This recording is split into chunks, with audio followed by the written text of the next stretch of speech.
All right, one time for my niggas, two times for my nagas. It's your main man, Daddy Shiva, and we're here with, of course, the beautiful and beloved Cosmic Mother Kali.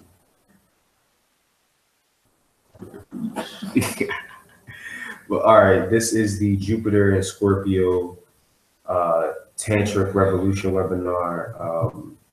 We wanted to do this particular live cast, broad stream, webinar, whatever the fuck, just to really talk about one of the many facets and aspects of the Jupiter and Scorpio transit and what it's going to entail in regard to the expansion of how sexual energy is used.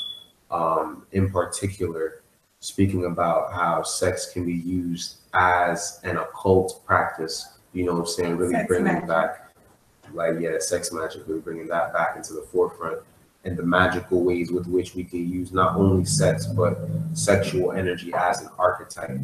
Because you can use sexual energy without actually having sexual intercourse. Right. Physically. Those two things are, you know what I'm saying, not mutually exclusive. You see what I'm saying? So you can do one without doing the other.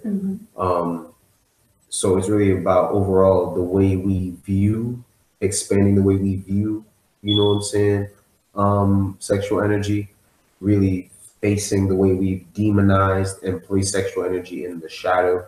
You see what I'm saying? And then ultimately integrating it back in, but integrating it back into our conscious awareness on a much higher, much more expanded level, which is what Jupiter is all about. You see what I'm saying? Integrating sex back into our cultural paradigm in a way that's actually, you know what I'm saying, going to lead to elevation and ascension and all that different shit, using sex to really gain and accomplish those things, because that's one of the things that when we look in every mythology, it's one of the most potent energies that's discussed, but yet it's always surrounded by the most weirdest feelings about it. Like, should we indulge in it all the time? Should we not indulge in it at all? Who can we indulge in it with?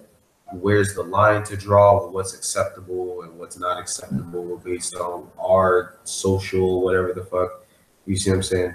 So this is where we really come into the tantric aspect and come into understanding the individual nature of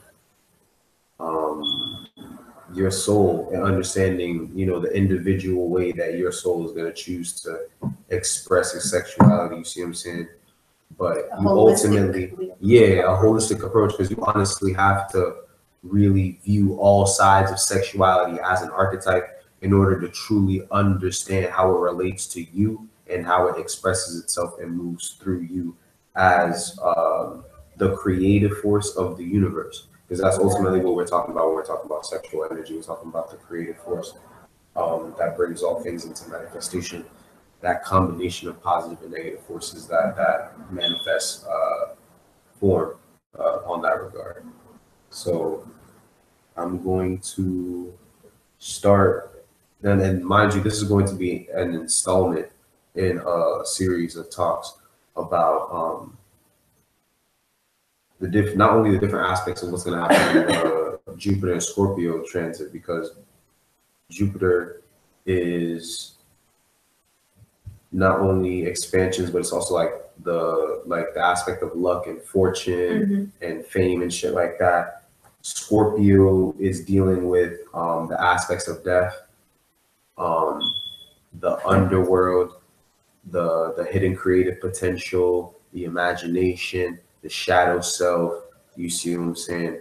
The occult realm of black magic and all that shit. Really, so it's really opening up that field or those fields of consciousness to our conscious reality, so that we can really begin to change the perspective on which we have with them. Because right now,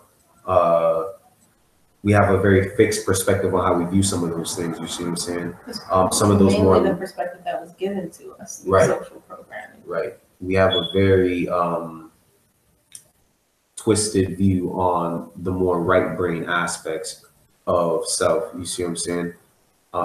Very fixed and set, which Scorpio is a fixed sign. So Jupiter coming in, mind you, Jupiter being the ruler of Sagittarius, a mutable sign, is now coming in to kind of really expand and change up and switch the way we view those energies. Mind you, it's going to set a new fixed pattern, but ultimately this is the change in how we ultimately view that energy. But we're going to expand on not only that different aspects of Jupiter and Scorpio, but also the different aspects of Tantra, because it's not just Tantric practices, it's also understanding Tantric philosophy as a frame of reference for thought. That is one of the core foundations. That's like the central pillar. Right. You have to understand the philosophy behind it. You have to understand the storyline that they build up with Shiva and Kali. It's going to get real abstract when you start to the higher up you go. And when you have these stories to relate, you know what I'm saying, in terms of like a figurative way of like relating analogously what you're going to deal with in regards to what, you know what I'm saying, the overall Tantric embodiment is, when you have that language to really go back and forth from the logical side of like, all right, I need to do these breathing exercises. I need to, you know what I'm saying, figure out how to get these visualizations popping. You know what I'm saying? That's like the left brain disciplined, rational side of you. It's like, this is what I have to do, you know what I'm saying, in a step-by-step way to get into these energies. You see what I'm saying? But what you're ultimately going to feel from these practices, you see what I'm saying, you're going to need the Tantric philosophy to understand. So we're going to build on Tantric philosophy, Tantric practices. Right. Definitely, for sure. So we're building on that Tantric practices. So not only the sexual ones, but also the non-sexual ones. So just like the breathing exercises, the visualizations, the meditations, all of those. So really going into those two aspects, and also really defining Tantra for what it actually is and moving beyond the set fixed way we think about Tantra when we hear that word. Because, you know what I'm saying, I went into it hearing a certain, not necessarily hearing a certain thing, because I did hear about all the different spiritual benefits of it. But, you know what I'm saying, I went into it with that conception of, oh, it's just really cool spiritual sex.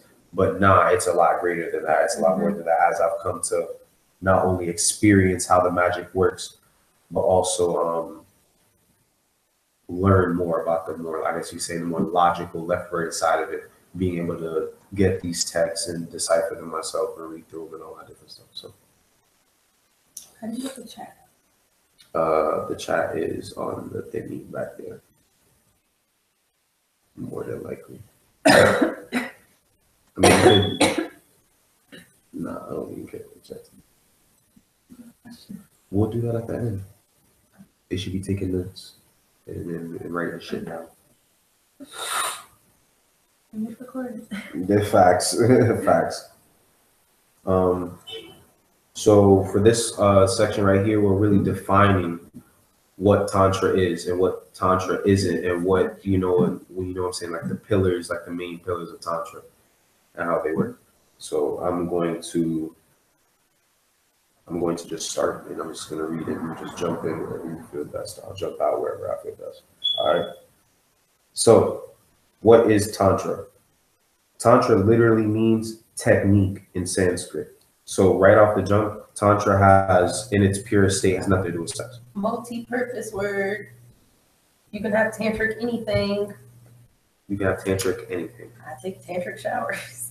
You see what I'm saying? It's just a technique. It literally just means technique. It has nothing, nowhere does it say in the definition of the word in its original form that it has anything to do with sex.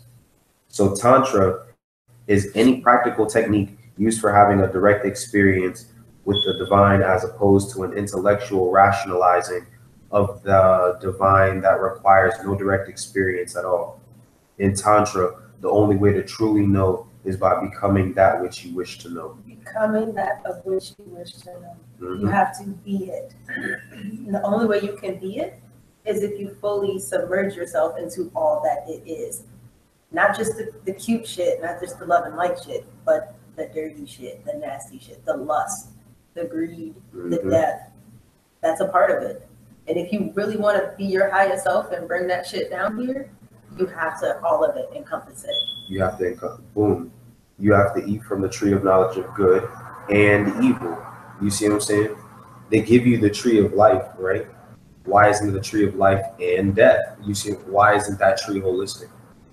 There's a real subtle way that they